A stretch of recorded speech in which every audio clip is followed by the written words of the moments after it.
এখন তিনজন রাখাল তোমার গরু পালনের জন্য রাখলাম, এই গরু সহ তুমি রাখাল গুলো নিয়ে যাও।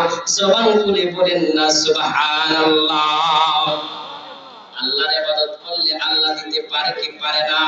ওই যুবক রাখাল সহ তিনজন রাখাল সহ তার গরুগুলো নিয়ে গেল।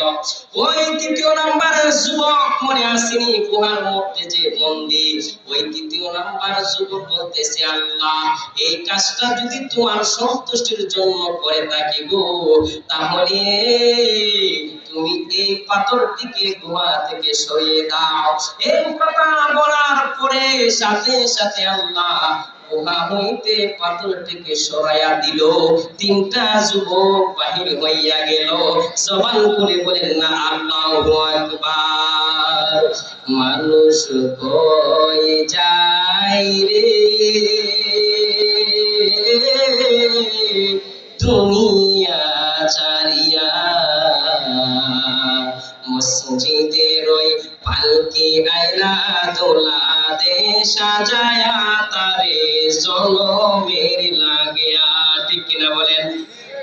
বলবো মানুষ কই যায় রে দুনিয়া সারিয়া, মসজিদের ওই পালকি আইলা দোলা দে সাজায়া, তারে জনমের লাগিয়া।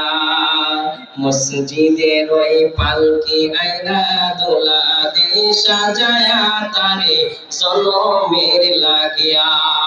এ আমার বন্ধু, এ আমার বাবা ছিলারে, কোনদিন মালাক উম্মত আয়েশা আমাকে ডাক মেরে দেই আর মসজিদের পালকিটা নিয়ে যায় স্বজনেরা আপনাকে সাজিয়ে গুজিয়ে ওই গুরুস্থানের মধ্যে রেখে আসতে। ঠিক কিনা বলেন?